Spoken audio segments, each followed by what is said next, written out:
Hello and welcome to SPMIS Academy. Today we'll analyze important newspaper articles of 3rd November 2023. Please note you can download the PDF version of today's newspaper analysis by clicking the link given in the comment section. This is the list of the topics that we will be covering from today's newspaper. First article is about Global Pact on Artificial Intelligence Matters. This topic is important from our syllabus GS Paper 3 Science and Technology point of view. Artificial intelligence का definition क्या होता है वो देख लेते हैं. That has been given by Niti Aayog. So AI is, as per Niti Aayog, constellation of technologies that enable machines to act with higher level of intelligence and emulate the human capabilities of sense, comprehend and act. देखिए वैसे तो ये काफी basic बात है, आप सब इस बात को जानते होंगे, लेकिन मैं एक बार मैं फिर भी बता देता हूँ फॉर न्यू स्टूडेंट्स कि हम लोग सिविल सर्विसेज की तैयारी में कोई भी डेफिनेशन पूरा पूरा एज इट इज नहीं रटेंगे. जैसे हम लोग बोर्ड एग्जाम में रटते थे वैसा नहीं करेंगे. हम लोग जैसे नीति आयोग का भी ये डेफिनेशन है तो उसमें कोर आइडियाज को देखेंगे कि अच्छा कोर बातें ये हैं. कॉन्स्टेलेशन ऑफ टेक्नोलॉजी रट लिया मान लीजिए, that enable machines to act with higher level of intelligence, बस दो चार वर्ड याद कर लिया और उस हिसाब से बाकी चीजें बना करके लिख दी, ऐसे करेंगे.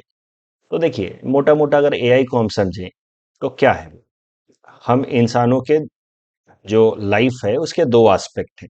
Our existence has two aspect. एक फिजिकल एस्पेक्ट, हमारे हाथ पांव पूरा शरीर, वो हमारा फिजिकल एस्पेक्ट है. दूसरा है हमारा मेंटल एस्पेक्ट, सोचने समझने की ताकत. तो हमारे अभी तक जो भी मशीन्स हम बनाते थे वो हमारे फिजिकल एस्पेक्ट का जो वर्कलोड है वो कम करता था. जैसे पहले हम हाथ से कपड़े धोते थे तो उसके जगह पे वॉशिंग मशीन ले आए. बट वॉशिंग मशीन को किस स्पीड पे चलाना है, ठीक है, कितने देर तक चलाना है, वो सब हमें ही सोचना होता था. अलग अलग कपड़ों के हिसाब से उसको कितने मिनट तक चलाना है वो हम खुद ही सोचते थे. सो मेंटल एस्पेक्ट जो है वो फिर भी चाहिए होता था in order to run machines. But with new age technologies, जिसको हम लोग आर्टिफिशियल इंटेलिजेंस कह रहे हैं, काफी हद तक ये मशीन्स जो हैं वो थिंकिंग एस्पेक्ट का भी काम कर लेते हैं. Thinking aspect in the sense कि this machine is as per the fabric और their hardness, the machine is able to think कि इसको कितने मिनट चलना चाहिए. वो सब चीजें जो हैं वो न्यू मशीन्स में देखे जा रहे हैं, न्यू एज मशीन्स में, where some of the thinking part is also done by these machines, and that is why these machines can be called as artificially intelligent machines. Of course उसके पीछे भी technology है, वो हमारी तरह originally सोच करके काम नहीं कर रहे हैं. हमारा कैसा है, अगर हमें 10 मिनट बाद मार्केट निकलना है तो हम 10 मिनट के लिए ही मशीन का टाइम सेट करेंगे. लेकिन ये कंडीशन के हिसाब से नहीं सोच पाएगा, ये एक फिक्स सेट ऑफ डेटा के हिसाब से ही सोच पाएगा. आई जस्ट होप कि एआई का कॉन्सेप्ट आपको क्लियर हो रहा है. आर्टिफिशियल इंटेलिजेंस का जमाना माना जाता है 2020 से शुरू हुआ है, the age of fourth industrial revolution age पर वर्ल्ड इकोनॉमिक फोरम. तो जो भी मशीनें पहले हुआ करती थी वो सारी मशीनें हमारा फिजिकल एस्पेक्ट का वर्कलोड कम कराती थी. लेकिन मॉडर्न एज की जो मशीनें हैं वो हमारे फिजिकल एस्पेक्ट के अलावा मेंटल एस्पेक्ट का भी वर्कलोड कम करा रही हैं तो ग्रेट एक्सटेंट. जैसे फ्रिज है, मान लीजिए इसका 4 कंपोनेंट है, तो अगर ऊपर वाले कंपोनेंट में कोई सामान नहीं रखा है तो पहले हमें फिजिकली जाकर के ऊपर वाले कंपोनेंट को ऑफ करना होता था. लेकिन आजकल के मशीन्स ऐसे होंगे जो खुद ही डिटेक्ट कर लेंगे कि ऊपर में कोई सामान नहीं रखा है, तो let me switch off the upper mode, upper side, ताकि इलेक्ट्रिसिटी सेविंग हो. तो that could be an example of artificial intelligent machines. So these are new age machines. AI का काफी सारा फायदा भी है. देखिए एआई जो है वो कई सारे डेंजरस जॉब्स जो पहले इंसानों को करना होता था, जैसे ऊंची बिल्डिंग्स पे चढ़ करके मेंटेनेंस का काम करना, all such things are now being done by artificial intelligence. For example bandicoot robot. This bandicoot robot is used as manhole cleaner, क्योंकि कई सारे लोग जो मैन होल क्लीनिंग में बिकॉज ऑफ पॉइजनस गैसेज उनकी डेथ हो जाती थी. अब उसके जगह पे ये रोबोटिक मशीन आ चुका है. Robotic machine is an example of AI, artificial intelligence. ठीक है. एआई की मदद से health services, education services provide की जा सकती हैं to remote areas through tele service mode. AI की मदद से इकोनॉमी को भी काफी सारा फायदा हो सकता है. जैसे कई सारी एक्टिविटी जो है काफी फास्ट मोड में अब इम्प्लीमेंट की जा सकती हैं. कुछ दिनों पहले मैंने आपको बताया था कि हाउ एआई का ही हिस्सा मान सकते हैं, 3D प्रिंटिंग करके एक पूरा का पूरा पोस्ट ऑफिस बना दिया गया इन बैंगलोर. तो नीति आयोग का मानना है कि AI artificial intelligence might lead to about 15% boost in overall economy by 2035 if it is properly used. That is the idea. But AI के अपने कुछ चैलेंजेस भी हैं जो हम हाल फिलहाल में देख रहे हैं। The challenges of AI that we are witnessing in current day, सबसे पहला प्रॉब्लम है अनएम्प्लॉयमेंट का। देखिए, एक बात काफी ऑब्वियस है, नेचुरल है कि जब हम लोग बड़े बड़े सोफिस्टिकेटेड मशीन्स लेकर के आएंगे विथ हाइयर कैपेबिलिटी वाले मशीन्स, अनएम्प्लॉयमेंट तो बढ़ेगा ही। फॉर एग्जाम्पल, अगर ड्राइवरलेस कार्स का कॉन्सेप्ट प्रमोट होगा तो जो लोग ड्राइविंग कर रहे हैं उनकी नौकरियां तो जाएंगी ही। अगर हमने 3D प्रिंटिंग करके पूरा का पूरा पोस्ट ऑफिस बना दिया तो जो लोग मैसनरी का काम करते हैं उनकी नौकरियां तो जाएंगी ही। तो risk of unemployment is there and that is with any industrial revolution. With industrial revolution we bring sophisticated machines. Sophisticated machines का मतलब ही है कि they will be able to do the work of many workers, manual workers. That means now those manual workers not won't be required and that will lead to unemployment. This is one big reason why Mahatma Gandhi was against big machines. He would call big machines as satanic, and that is why he himself would run charkha. ठीक है?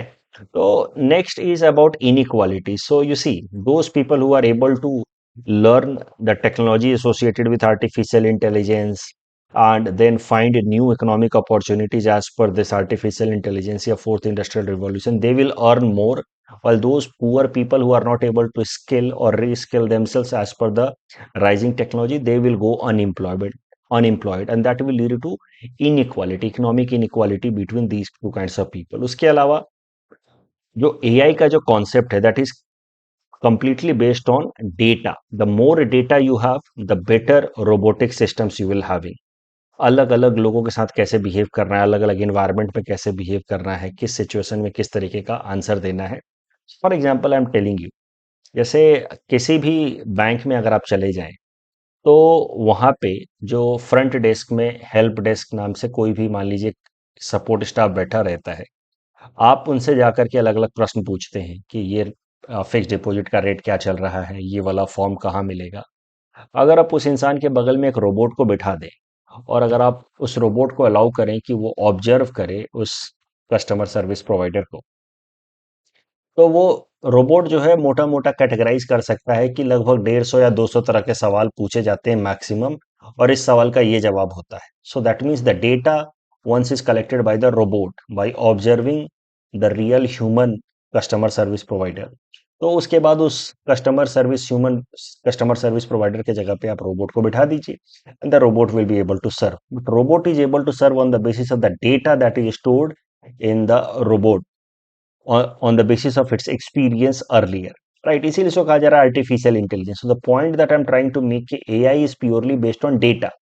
तो data के basis पे ही वो काम करता है। ChatGPT is also purely based on data. अगर आप चैट जीपीटी से कोई रिसेंट का क्वेश्चन पूछेंगे तो कहेगा कि sorry I have not been updated since I think September 2021। तो डेटा के बेसिस पे ही ये सारे एआई सिस्टम काम करते हैं। बट बहुत सारा डेटा जब अलग अलग जगहों से लिया जाएगा तो that will lead to data privacy concern also. कई सारे ह्यूमन ऑर्गेनाइजेशन इंस्टीट्यूशंस के डेटा जो है वो लीक हो सकते हैं, उनसे रिलेटेड मैनिपुलेशन हो सकता है।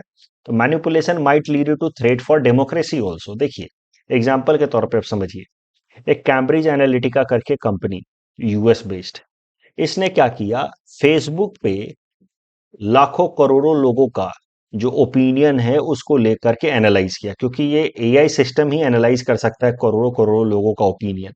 और उसके बेसिस पे उसने, ऐसा माना जाता है कि रिपब्लिकन पार्टी को एक इंफॉर्मेशन प्रोवाइड किया कि लोगों को किस तरीके का लीडर चाहिए। ये सारे एलिगेशंस हैं। फेसबुक ने डेटा बेचा कैम्ब्रिज एनालिटिका को, और कैम्ब्रिज एनालिटिका ने फेसबुक पे जितने यूजर्स थे अमेरिका के अंदर, उनके जो ओपिनियन थे उसका एनालिसिस करके एक बेसिक आइडिया डेवलप किया कि what kind of leader people are looking forward to, and that idea was passed to Republican Party. And then Republican Party के candidate Donald Trump, he tried to project himself as a kind of leader which people are looking forward, and that is how it is believed कि Donald Trump got so many votes. So this is how you can say कि AI and data analysis करने वाले जो जितने भी इस तरह के एआई सिस्टम हैं, for example Cambridge Analytica, they are doing psychological profiling of individuals at larger scale, and then they are also channelizing the preferences of individual, and that is how they are guiding or nudging individuals to vote for a particular party or leader that is a threat to democracy in long run. तो ये सारे तो challenges जो AI से related हम मौजूदा time में देख रहे हैं, but there are some possible challenges also that might arise in future. एक सबसे बड़ा ये काफी हाइपोथेटिकल चैलेंज है, अभी तो ये सिर्फ थ्योरी में है, but this might turn into reality also in future. वो ये है कि some after certain period of time the AI will have so many data, so many information, it will have such a huge capability of processing that data that at certain point of time the AI will become sentient. Sentient मतलब original thinking being. We humans are sentient, मतलब हमारे पास original thinking capability. अभी हम लोग क्या सोच रहे हैं, ये मशीन कितना भी इंटेलिजेंट हो जाएगा, चलेगा तो हमारी ही इंस्ट्रक्शन से, राइट? क्योंकि जब तक हम इसको ऑन नहीं करेंगे तब तक ये चलेगा नहीं. Suppose over a period of time the machines keep on becoming more and more updated in this line. So beyond certain limit, it is possible that these machines become sentient. They have so much information, so much data, and they have data processing capability that they act like original thinking being like we and you. In that case, these robots will turn against human themselves. This is an idea that might turn into reality in future. इसी पर movies भी बनी है कई सारे, I think transformer and all. So that is a future challenge, possible challenge associated with AI. अभी current development देखते हैं तो देखिए एआई से रिलेटेड कई सारे चैलेंजेस हैं, कई सारे थ्रेट्स हैं एआई से related, and that is why world countries जो हैं अलग अलग टाइम पे there have been summits related to AI. लेकिन अभी तक कोई मैसिव गवर्नमेंट लेवल पे इतना मेजर समिट नहीं हुआ था जितना बड़ा समिट अभी हाल फिलहाल में हुआ है इन लंदन.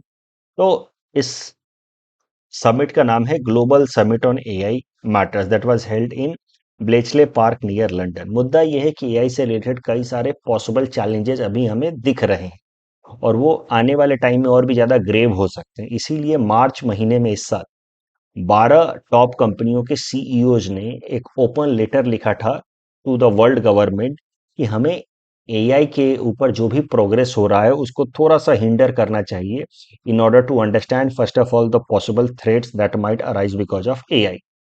तो एआई से रिलेटेड डिबेट डिस्कशन तो चल ही रहे हैं. अब वर्ल्ड कंट्रीज ने मिलकर के एक समिट कराई है, AI safety summit, that was held in Bletchley Park near London. तो इस समिट का ऑब्जेक्टिव था कि एआई से रिलेटेड एक ग्लोबल गवर्नेंस सिस्टम होना चाहिए. जैसे ग्लोबल पीस एंड सिक्योरिटी के लिए we are having United Nations, जैसे वर्ल्ड ट्रेड के लिए वी आर हैविंग डब्ल्यूटीओ, जैसे ग्लोबल फाइनेंशियल सिस्टम्स को प्रमोट करने के लिए we have World Bank and IMF. Similarly we need to have some global level पे institution and governance for managing AI. और इसके लिए दुनिया के 28 major countries including India, US, China, European Union ने मिल करके ये समिट बुलाया, एआई सेफ्टी समिट. और इस एआई सेफ्टी समिट में एक डिक्लेरेशन दिया गया which was named Bletchley Park declaration, क्योंकि ये पूरा का पूरा जो समिट हुआ था that was held at Bletchley park which is near London.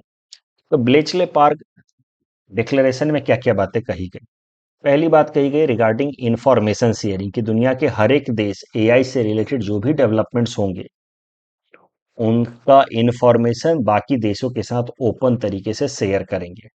उसके अलावा world countries will together try to define frontier AI. Frontier AI मतलब maximum possible limit of AI beyond which it might become very dangerous for humankind. उसको कहा गया है frontier AI. तो सब मिल करके फ्रंटियर एआई को डिफाइन करने की कोशिश करेंगे, the maximum possible extension of AI, जिसके आगे उसको हम एक्सटेंड नहीं करना चाहिए, otherwise it might become threatening for all of us in a collective manner. ये होगा फ्रंटियर एआई. तो दूसरा डिसीजन ये हुआ ब्लेचले पार्क में. तीसरा, सिर्फ सरकारें नहीं, सिविल सोसाइटीज यानी कि कॉमन लोगों का जो ग्रुप होगा, इंडस्ट्रीज यानी कि कंपनियां, businesses, they will also share information and suggestions regarding management and regulation of AI. And overall, there should be a structure of international cooperation in areas of AI. तो ये सारी कुछ बातें आई हैं निकल करके in Bletchley Park declaration. You must keep this Bletchley Park declaration in your head mind, क्योंकि इस पे पीटी या मेंस में सवाल पूछे जा सकते हैं. अच्छा, ब्लेचले पार्क है क्या, इसके क्या हिस्टोरिकल बैकग्राउंड है. देखिए, जब वर्ल्ड वॉर टू चल रहा था तो लंदन से सारे जो इम्पोर्टेंट गवर्नमेंट ऑफिसेज हैं ब्रिटेन के, वो शिफ्ट कराए जा रहे थे टू अदर रिमोट एरिया, क्योंकि London was on radar of German army. तो लंदन के इम्पोर्टेंट गवर्नमेंट ऑफिसेज पे अटैक हो रहे थे. तो उसी कॉन्टेक्स्ट में लंदन से लगभग 80 किलोमीटर दूर ब्लेचले पार्क में ब्रिटेन की government code and cipher school को शिफ्ट किया गया. ये ब्रिटेन की government code and cipher school का काम था कि एनिमी कम एनिमी आर्मी की, यानी कि जर्मन आर्मीज के जो भी मैसेजेज हैं being send through radar and all, उसको डिकोड किया जाए, इंटरसेप्ट करके डिकोड किया जाए. तो वर्ल्ड वॉर टू के दौरान लंदन से ये ब्रिटेन गवर्नमेंट की कोड एंड साइफर स्कूल को निकाल करके लगभग वहां से 80 किलोमीटर दूर ये ब्लेचले पार्क में शिफ्ट कराया गया. और फिर वहां से लगभग 10,000 लोग मिल करके वर्ल्ड वॉर टू के दौरान जर्मन आर्मी के तमाम जो कम्युनिकेशंस थे उनको इंटरसेप्ट करके डिकोड करते थे. तो आप मान सकते हैं कि use of robotics to some extent या use of data interpretation and all started from this Bletchley Park only during World War II, and that is why Bletchley Park is a historical thing as far as data interpretation is concerned, and this is the reason why global जो submit कराई गई on AI matters वो यही Bletchley park में कराई गई. इस topic के बेसिस पे ये मेंस प्रैक्टिस क्वेश्चन मैंने आपको दिया है. इसी तरीके का मेंस में इस बार जो एपीएससी मेंस हुआ था उसमें एसए में सवाल पूछा गया था, AI artificial intelligence bane and बून.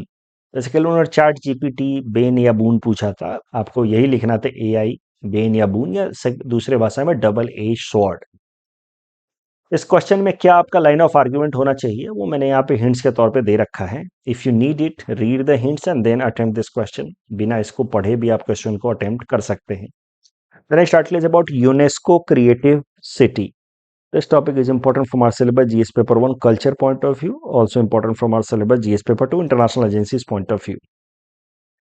देखिए, यूनेस्को आपको पता है यूनाइटेड नेशन की एक स्पेशलाइज एजेंसी है जिसका काम है दुनिया भर के अलग अलग इम्पोर्टेंट कल्चरल या नेचुरल लोकेशंस को सिक्योर करना, सस्टेन करना एज ए हेरिटेज, ताकि आने वाली जनरेशंस को वो मिले इन अ वेल स्ट्रक्चर्ड फॉर्मेट. कोई भी हेरिटेज लोकेशन है तो उसको सिक्योर करना काम है यूनेस्को का.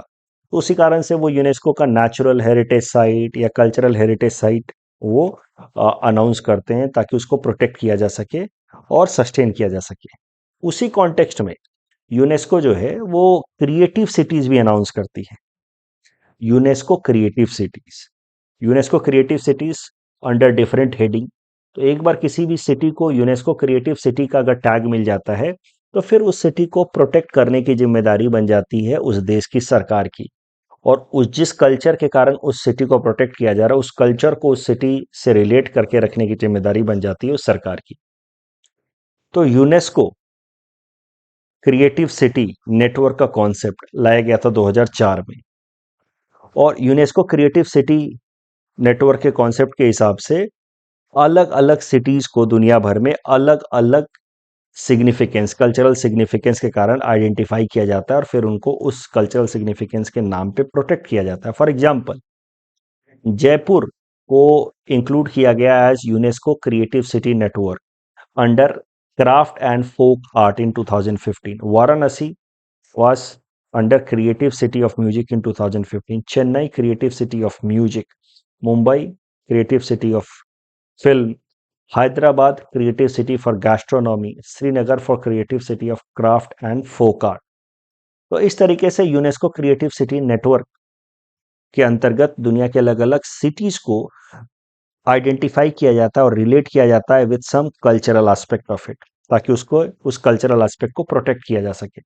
UNESCO creative city network develop किए जाते हैं और रिकॉग्नाइज किए जाते हैं under SDG goal number 11, SDG goal number 11 which talks about importance of sustainable cities and communities. अभी करंट न्यूज ये है कि भारत से ये 6 तो यूनेस्को सिटीज थे ही, यूनेस्को क्रिएटिव सिटी नेटवर्क थे ही भारत से, 2 और ऐड हो गए हैं, Kozhikode and Gwalior. Kozhikode from Kochi, Kozhikode in Kerala has been added as city of literature and Gwalior in Madhya Pradesh has been added as city of music। तो हमारे यहाँ पे अब 2 सिटी ऑफ म्यूजिक हो गए, वाराणसी एंड ग्वालियर। वैसे भी आप सुनते होंगे वाराणसी घराना, ग्वालियर घराना, तो ये दोनों वैसे भी म्यूजिक के लिए जाने जाते थे। Kozhikode has now become city of literature, वो पहला हमारे देश का सिटी ऑफ लिटरेचर बनेगा। तो दुनिया भर में ऐसे कई सारे सिटीज हैं, जैसे हाल फिलहाल में भी टोटल दुनिया भर में 55 इस तरह के सिटीज और ऐड किए गए हैं इन UNESCO creative city network. Bharat से 2 इस तरह के सिटीज ऐड किए गए, कोझिकोडे एंड ग्वालियर। इस टॉपिक के बेसिस पे प्रीलिम्स प्रैक्टिस क्वेश्चन हमने आपको दे रखा है, please attempt this question and you can submit the answer in the comment section. The next article is about world biosphere reserve day. This topic is important from our syllabus GS paper 3 environment point of view. देखिए, biosphere reserve का जो concept है that was brought in 1971 as a result of UNESCO man and biosphere programme. तो ये भी UNESCO का ही initiative है, मैन एंड बायोस्फीयर प्रोग्राम के अंतर्गत। बायोस्फीयर रिजर्व में क्या किया जाता है कि किसी भी एक पर्टिकुलर एरिया को जो इकोसिस्टम वाइज काफी रिच है, चाहे वो टेरिस्टेरियल यानी कि लैंड पे हो या कोस्टल एरिया में हो या पूरा का पूरा मरीन सिस्टम हो, पूरी तरह से पानी में हो यानी कि मरीन, या लैंड और वाटर के बीच का ट्रांजिशन हो, कोस्टल हो या टेरिस्टेरियल हो, कुछ भी हो, इस तरीके का ऐसा इकोसिस्टम जो बहुत रिच है फ्लोरा एंड फौना में, उसको डिक्लेयर किया जाता है as biosphere reserve under UNESCO's man and biosphere programme, जो शुरू किया गया यूनेस्को द्वारा 1971 में। एक बार किसी एरिया को बायोस्फीयर रिजर्व अगर डिक्लेयर कर दिया गया तो फिर उसको प्रोटेक्ट करके रखना, वहाँ की फ्लोरा और फौना की डाइवर्सिटी को प्रोटेक्ट करके रखना की जिम्मेदारी वहाँ की सरकार की बन जाती है। तो बायोस्फीयर रिजर्व में आप देखोगे कि एक कोर एरिया रहता है, फिर उसके अराउंड बफर जोन रहता है, फिर ट्रांजिशन जोन रहता है, जहाँ पे बेसिक ह्यूमन एक्टिविटीज हो सकती हैं, जैसे कि सेटलमेंट हो सकता है, लोग घर बना सकते हैं, क्रॉप लैंड हो सकता है, मैनेज थोड़े बहुत फॉरेस्ट हो सकते हैं, राइट। कोर एरिया में human activities are not allowed. आप अक्सर देखेंगे कि किसी भी बायोस्फीयर रिजर्व का जो कोर एरिया होगा, it will be mostly either a national park और अ वाइल्ड लाइफ सेंचुरी। फिर उसके अराउंड बफर जोन होगा जहां पे basic human activities like tourism, fishing या ग्रेजिंग इज अलाउड। और फिर ट्रांजिशन जोन होगा जो आप कह सकते हैं कि शॉक एब्जॉर्बर होता है, बेसिक पूरा human activities, full scale human activities और ये बायोस्फीयर रिजर्व के बीच का ये ट्रांजिशन जोन होता है, जहाँ पे छोटे मोटे ह्यूमन एक्टिविटी जैसे कि सेटलमेंट या क्रॉपिंग या थोड़े बहुत मैनेज्ड फॉरेस्ट बाय ह्यूमन, ये सब अलाउड होते हैं। तो इस तरीके से बायोस्फीयर रिजर्व होता है।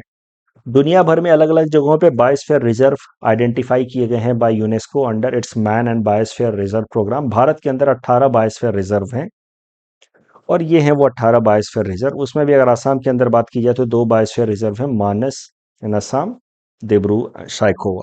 ये देखो, ये नेशनल पार्क भी हैं, at the same time they are biosphere reserve, यानी कि कोर एरिया इनका नेशनल पार्क है और बाकी ओवरऑल इस पूरे सिस्टम को कहा जाता है बायोस्फीयर रिजर्व। करंट न्यूज ये है, क्यों हम बायोस्फीयर रिजर्व के बारे में पढ़ रहे हैं, क्योंकि आज का दिन 3 नवंबर को हम लोग सेलिब्रेट करते हैं as world biosphere reserve day. इस टॉपिक के बेसिस पे प्रीलिम्स प्रैक्टिस क्वेश्चन हमने आपको दे रखा है, please attempt this question and you can submit the answer in the comment section. The next article is about Karmaveer नवीन Bordoloi ji. This topic is important from our syllabus GS paper 5 Assam issues point of view. तो नवीन चंद्र बोरदोलोई, जैसा कि आज एक video release किया गया interview programme पे, इसमें चिन्मय सर ने कहा है कि जो इंपॉर्टेंट पर्सनालिटी हाल फिलहाल में न्यूज में रह रहे हैं, आसाम ट्रिब्यून वगैरह में जिनके बारे में आ रहा है न्यूज, उनको थोड़ा अच्छे से कवर करके जाइए, क्योंकि हो सकता है कि इंटरव्यू बोर्ड के मेंबर्स में उनके बारे में पढ़ें हाल फिलहाल में उनके दिमाग में इनके बारे में बातें ताज़ा रहें आने वाले 10-15 दिनों में, तो फिर आपसे वो सवाल पूछ सकते हैं। तो नवीन चंद्र बोरदोलोई जी के बारे में आज एक आर्टिकल आया आसाम ट्रिब्यून में, इनके बारे में ज़रा देखते हैं। He was a freedom fighter, political leader, and popularly known as Karamveer Naveen Chandra Bordoloi. He was a prominent leader from Assam in non-cooperation movement. First General Secretary of Assam Pradesh Congress Committee. He protested against exclusion of Assam from Montagu Chains Form Reform Policy. नवीन चंद्र बोरदोले जी से related कई सारी चीजें हैं, but important fact है कि he attended Nagpur session of Congress in 1920 from Assam, and he was general secretary of reception committee of 41st Congress conference that was held इन पांडु गुवाहाटी। तो असम के अंदर कांग्रेस का कॉन्फ्रेंस हुआ था। He was editor of Jonaki newspaper. उन्होंने कई सारे मॉडर्न ड्रामा लिखे, सोशल प्लेज जैसे कि गृह लक्ष्मी, कृष्ण लीला, तरुण कंचन। उनके कुछ एक ही नॉवेल उन्होंने लिखा है, सेवली।